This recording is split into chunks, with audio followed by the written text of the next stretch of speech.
ಗಡಿಯಲ್ಲಿ ಮತ್ತೆ ಮತ್ತೆ ಬಾಲ ಬಿಚ್ಚುವ ಕೆಲಸವನ್ನ ಪಾಕಿಸ್ತಾನ ಮಾಡ್ತಾ ಇದೆ. ಜಮ್ಮು ಗಡಿಯ ಹಲವೆಡೆ ಪಾಕ್ನಿಂದ ಗುಂಡಿನ ದಾಳಿ ಮುಂದುವರೆದಿದೆ. ಭಾರತೀಯ ನಾಗರಿಕರನ್ನೇ ಟಾರ್ಗೆಟ್ ಮಾಡಿಕೊಂಡು ನಡೆಸ್ತಾ ಇರುವಂತಹ ದಾಳಿ ಇದಾಗಿದೆ.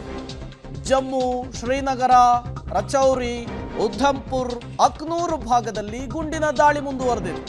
ಪಾಕ್ನ ಗುಂಡಿನ ದಾಳಿಗೆ ಭಾರತೀಯ ಅಧಿಕಾರಿ ಸಾವನ್ನಪ್ಪಿರುವಂಥದ್ದು.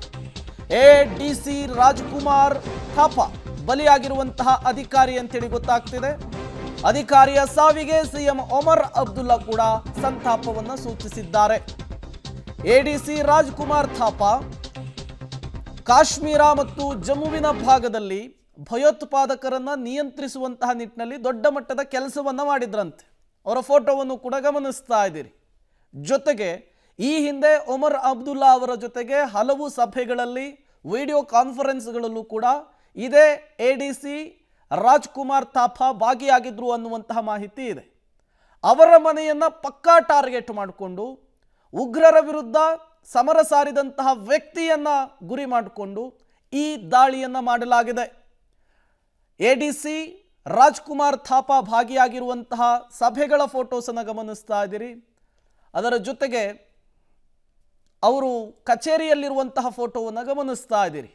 ಕಾಶ್ಮೀರದಲ್ಲಿದ್ದಂತಹ ಇವರ ಮನೆಯನ್ನು ಗುರಿಯಾಗಿಸಿಕೊಂಡು ಇಲ್ಲಿ ದಾಳಿಯನ್ನು ಮಾಡಿ ಅವರನ್ನು ಹತ್ಯೆಗೈಯುವಂತಹ ಕೆಲಸವನ್ನು ಮಾಡಿದೆ ಪಾಕಿಸ್ತಾನ.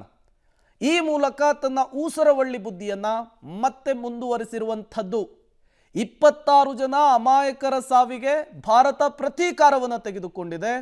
100 ಉಗ್ರರನ್ನು ಹೊಡೆದು ಬಿಸಾಕಿದೆ. ಈಗ ಮತ್ತೆ ಪಾಕಿಸ್ತಾನ ರಣಕೇಕೆ ಹಾಕಲಿಕ್ಕೆ ಮುಂದಾದಂತೆ ಕಾಣಿಸ್ತಾ ಇದೆ. ಒಬ್ಬೊಬ್ಬರನ್ನೇ ಟಾರ್ಗೆಟ್ ಮಾಡಿಕೊಂಡು ದಾಳಿಯನ್ನು ಮಾಡ್ತಾ ಇದೆ. ಕಾಶ್ಮೀರದ ಎಡಿಸಿ ರಾಜ್ಕುಮಾರ್ ಥಾಪಾನನ್ನ ಈಗ ಪಾಕಿಸ್ತಾನದ ಸೇನೆ ಬಲಿ ಪಡೆದುಕೊಂಡಿದೆ. ಇದಕ್ಕೂ ಕೂಡ ಭಾರತದ ಸೇನೆ ಪ್ರತೀಕಾರ ತೀರಿಸಿಕೊಂಡೇ ಕೊಳ್ಳುತ್ತೆ. ಎಲ್ಲವನ್ನೂ ಕೂಡ ಬಡ್ಡಿ ಸಮೇತ ಚುಕ್ತ ಮಾಡುವಂತಹ ಕೆಲಸವನ್ನು ಮಾಡುತ್ತೆ. 26 ಜನರ ಸಾವು, 100 ಜನ ಭಯೋತ್ಪಾದಕರ ನಿರ್ನಾಮ ಆಗಿತ್ತು. ಅವರ ಮೇಲೆ ದಾಳಿ ಮಾಡಿ ಅವರನ್ನು ಸಾಯಿಸುವಂತಹ ಕೆಲಸ ಆಗಿತ್ತು. ಅವರ ಜಾಗದಲ್ಲಿಯೇ ಹೇಳೋದಕ್ಕೆ ಹೆಸರಿಲ್ಲದೆ ಇರುವ ರೀತಿಯಲ್ಲಿ ಅವರನ್ನು ನಾಮಾವಶೇಷ ಮಾಡಲಾಗಿತ್ತು.